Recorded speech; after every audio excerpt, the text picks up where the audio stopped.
Hi all. సమ్మర్‌లో ఏదన్నా చల్లగా తినాలనిపిస్తది కదా!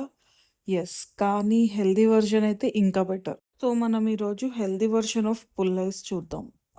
బేసికల్లీ 2 ఫ్లేవర్స్ ట్రై చేస్తున్నాం. ఒకటి లెమన్ అండ్ ఇంకోటి వాటర్‌మిలన్. ఫస్ట్ ఒక 3-4 క్యూబ్స్ పటికి బెల్లం తీసుకొని, ఒక 1 గ్లాస్ ఆఫ్ వాటర్‌లో వేసేసి ఒక పక్కన పెట్టేసుకుంటే, అది స్లోగా కరుగుతా ఉంటుంది. ఈలోపు మనం పుచ్చకాయని కట్ చేసుకొని, సీడ్స్ తీసేసి జ్యూస్ చేసుకుందాం.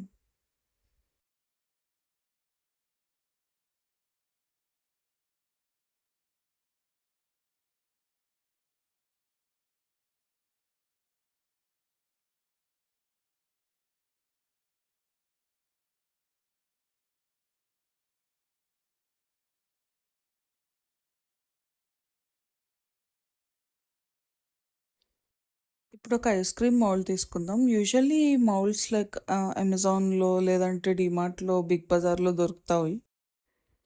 ఒకవేళ మీరు ఆన్‌లైన్‌లో పర్చేస్ చేయాలనుకుంటే కింద డిస్క్రిప్షన్‌లో లింక్ పెట్టాను. ఒకసారి చూడండి. వాటర్‌మిలన్ జ్యూస్ ఈ మౌల్డ్‌లో పోసేసుకుంటున్నాను. సో, నేను వాటర్‌మిలన్ జ్యూస్‌లో ఏం మిక్స్ చేయలేదండి. So, it's just pure watermelon just మిక్సర్‌లో గ్రైండ్ చేశానంతే. ఫిల్లింగ్ అయిపోయిన తర్వాత అన్ని మౌల్డ్స్‌ని ప్రాపర్‌గా క్లోజ్ చేసేసి ఒక పక్కన పెట్టుకోవాలి. ఇంతకుముందు పటిక బెల్లం కరగడానికి పెట్టాం కదా! సో, అది తీసుకొని ఇప్పుడు బాగా స్టిర్ చేసి, ఒక మీడియం సైజ్ లెమన్ తీసుకొని దాంట్లో లెమన్ జ్యూస్ పిండుకోవాలి.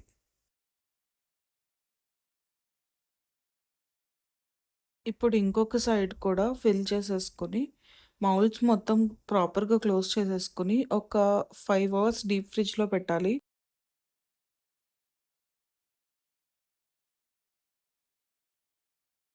డీప్ ఫ్రిడ్జ్‌లో పెట్టే ముందు టెంపరేచర్ ఆప్షన్స్ చెక్ చేసుకోవటం బెటర్. మాది సామ్సంగ్ ఫ్రిడ్జ్. సో, దీంట్లో బై డిఫాల్ట్ -15 ఉంటది ఫ్రీజర్ ఆప్షన్. -15 ఆప్షన్ ఉంటే మనకి ప్రాపర్‌గా ఐస్ అవ్వదు. సో, అందుకని ఇక్కడ నేను చూపిస్తున్న బటన్ ఉంది కదా! Freezer button. సో, దాన్ని మనం ప్రెస్ చేస్తే పైన టెంపరేచర్ చేంజ్ అవుతుంది. సో, 5 అవర్స్ అయిపోయిందండి. సో, ఎట్లా వచ్చిందో చూద్దాం ఇప్పుడు. సో, మనకి పుల్ చేయంగానే పైన ఆ స్టిక్ పట్టుకొని పుల్ చేయంగానే రాదనమాట. సో, అందుకనే కొంచెం లైక్ అంటే కింద పార్ట్‌లో వాటర్ పోస్తే బెటర్. సో, అప్పుడు ఈజీగా ఎక్కడ బ్రేక్ అవ్వకుండా వచ్చేస్తుంది. మీ అందరికీ ఈ రెసిపీ నచ్చిందనుకుంటున్నాను. డెఫినెట్‌గా ట్రై చేసి ఎట్లా వచ్చిందో నాకు కామెంట్ సెక్షన్‌లో చెప్పండి. Thank you for watching. Please subscribe to my channel.